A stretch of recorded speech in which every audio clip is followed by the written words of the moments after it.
Снится в масле звездам,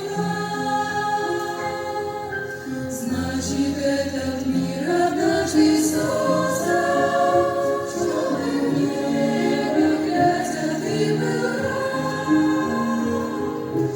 Если есть потертые страницы и рассказ о жертвенной любви, значит, стоит вместе молиться, не покину, не оставлю, не оставлю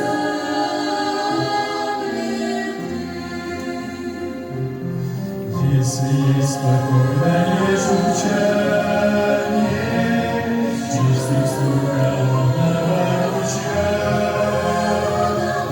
значит, о тебе Спаситель знает, и источник есть у бытия.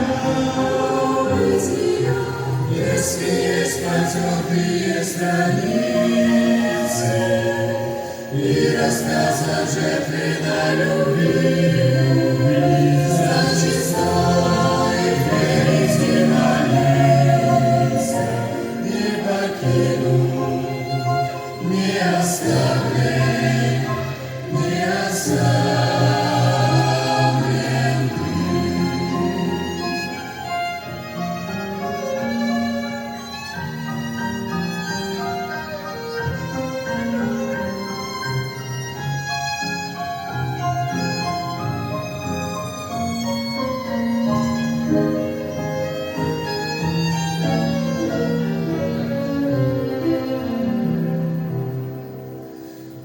Если есть осенние аллеи и особый воздух октября,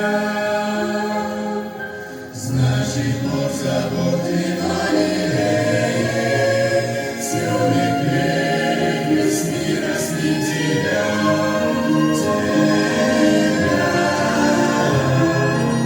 Если есть потертые страницы